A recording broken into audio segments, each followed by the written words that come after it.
thank you for the opportunity to present to you today. Several years ago, I started on a path that has led me to this moment, having the opportunity to share my vision for teacher leadership at Linn-Mar. Growing up as a student at Linn-Mar, I always felt a sense of pride when I read the district's motto, where educational excellence is a tradition.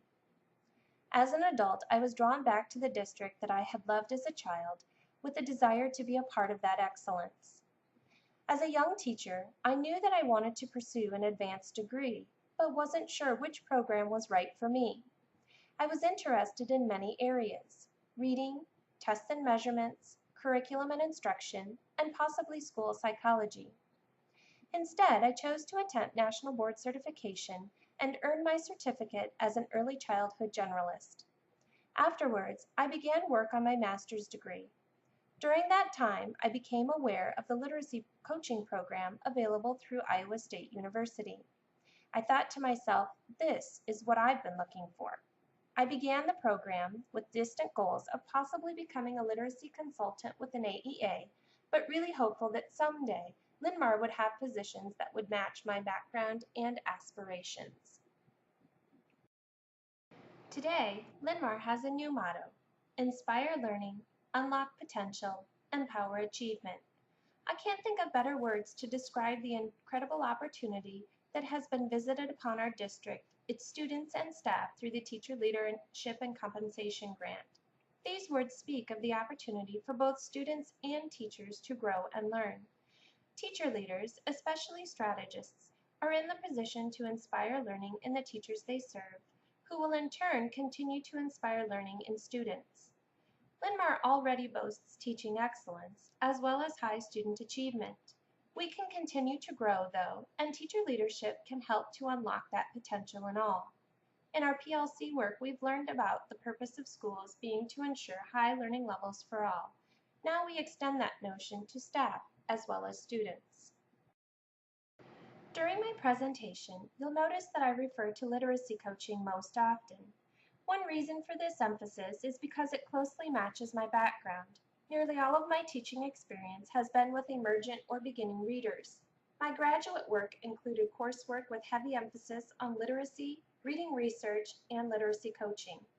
Another reason is that at the elementary level, it fills the largest part of our instructional day and is arguably one of the most important content areas.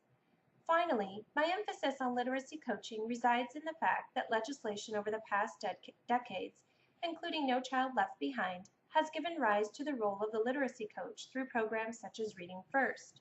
Because of this, literacy coaching has been studied and documented in the research literature, and there are many resources available to coaches today. Of course, an instructional strategist would work in other content areas, but I begin here with what I know well: literacy. Why is teacher leadership necessary in schools today? Walpole and McKenna cite the changes in the job of schools over the last decade. The shift has moved toward educating children from birth to college or career readiness.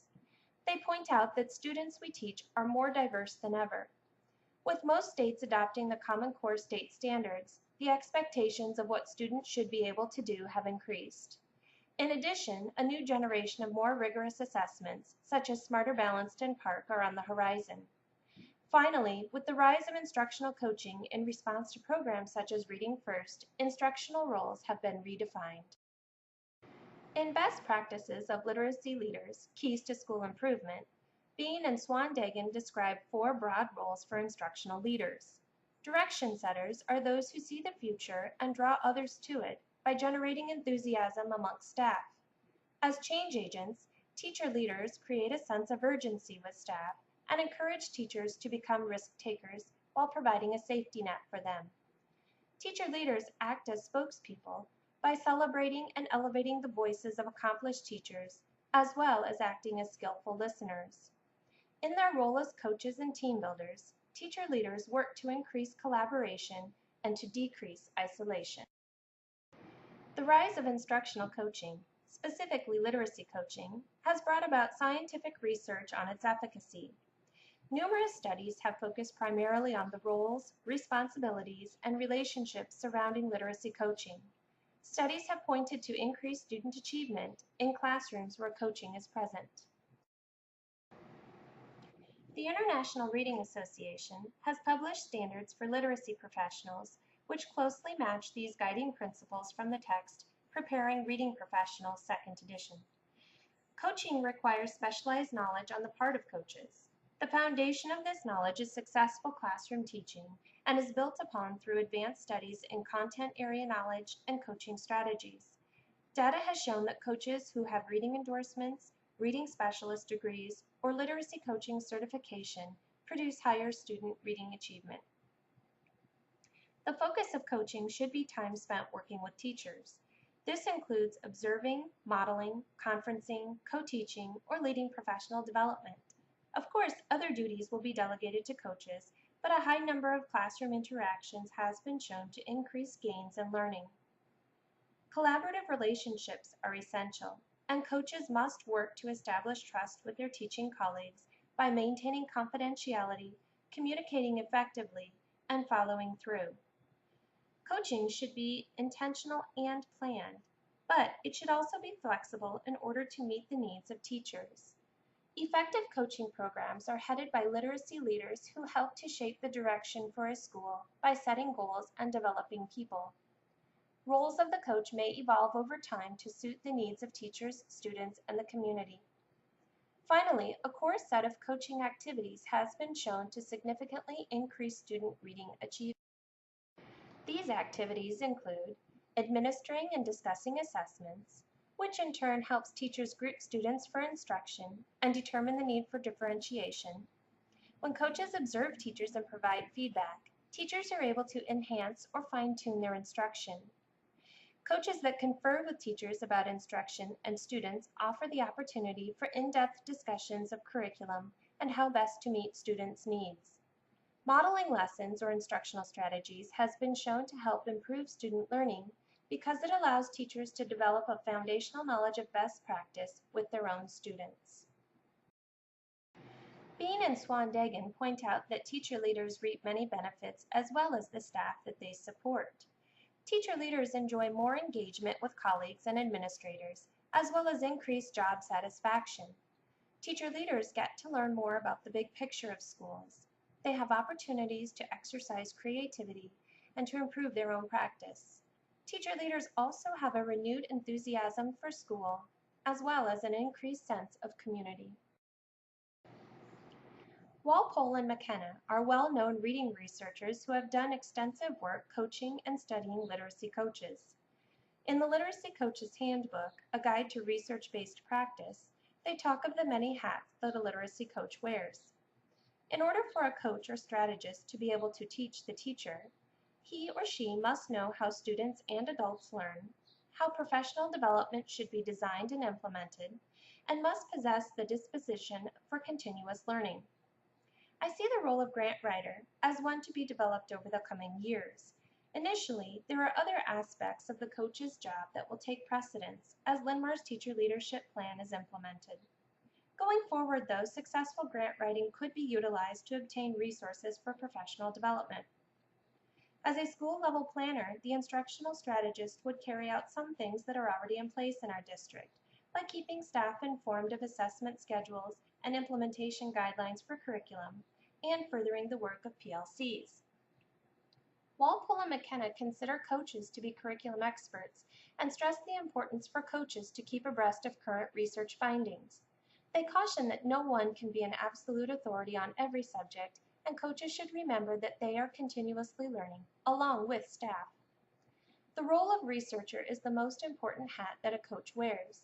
As a school or district level researcher, coaches seek to answer the important questions of how teachers are able to implement the school's curriculum, how student needs are addressed by the curriculum, and in what ways must the curriculum be supported and/or modified to promote teacher implementation and student achievement. Coaches will answer these questions by analyzing data obtained throughout conversations, observations, and work alongside teachers in PLCs and in classrooms. Finally, Walpole and McKenna describe the coach as a teacher. Coaches offer training on new materials, work with a school-wide assessment team to train and administer assessments, and provide professional development. This diagram represents a model proposed by reading researchers Eilish Piper and Lallier about the breakdown of a literacy coach's job. First, the outer circle represents the necessary background, certification in reading and/or coaching. The middle circle represents the time that coaches spend with teachers. The target in the center is increased student achievement.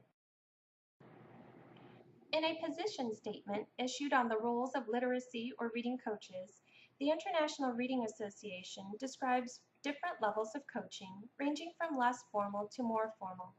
In the beginning, I see the strategists at Linmar starting with the less formal activities while trust is established and relationships are built. Later, more formal coaching activities, such as classroom observations, can be implemented.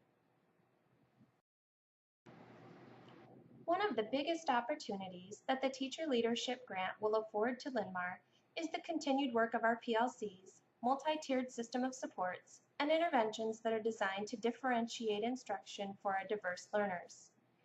The strategist would perform a vital role for grade level and building level PLCs by assisting with the administration and interpretation of assessments, design and implementation of interventions, and progress monitoring to track student achievement and plan for further interventions when necessary. An important job of the strategist or coach is the design and delivery of professional development. These opportunities can take place outside of or within the classroom and may include work with PLCs, presentations on PD days, co-planning or teaching, modeling, or leading of book study groups. This role of a coach or strategist is very appealing to me. I have a drive for continuous learning, and my experiences developing and delivering professional development at Wilkins to this point have been very rewarding. That experience includes serving on committees to design and present staff learning on professional development days. Some topics that I've worked on include writing, reading, technology, RTI, and Wilkins Intervention Plan. With my own team and members of our reading support team, I've initiated TQSA proposals to further our learning around literacy. I've written proposals for additional training at Grant Wood, provided training to my team on targeted differentiated reading instruction and assessment, and on how to plan and write interactive read-alouds, a technique that is designed to improve instruction and practice of reading comprehension strategies, vocabulary, and writing. Additionally, I've served on building and district literacy teams, participated in curriculum adoption, served on my building intervention team, and most recently worked on an assessment selection committee to bring the district into compliance with the upcoming requirements of the early literacy legislation. I've barely scratched the surface of all that is involved in the roles of an instructional strategist. There is much to learn in rolling out a new program. It makes sense to plan for a gradual increase in responsibilities over the first few years of the program. Once the roles and responsibilities of the strategists have been clearly defined, it will be important for those strategists to work with building principals, district administration, and especially staff to establish purpose and to begin building relationships. Early on, strategists can also be instrumental in implementing district assessments, particularly at the lower elementary levels, where new screening tools will be in place next year. Strategists can continue to work with PLCs. If the strategist is placed in a new building, it will be imperative to learn the work of the PLCs in that building as well as their vision. Strategists may work together or within their own buildings to plan and/or implement some professional development sessions. Once the strategists have been established as agents of professional learning, they can begin to tailor sessions and learning to meet the needs of smaller groups or individual teachers by leading book study groups and later moving to modeling or observing and offering feedback. As the need arises in the district, strategists could serve on committees to review or select curriculum materials. There are many resources available to support instructional coaches, both in print and online. Additionally, coaches should regularly read research journals that pertain to the content areas in which they coach. This is part of the continuous learning cycle.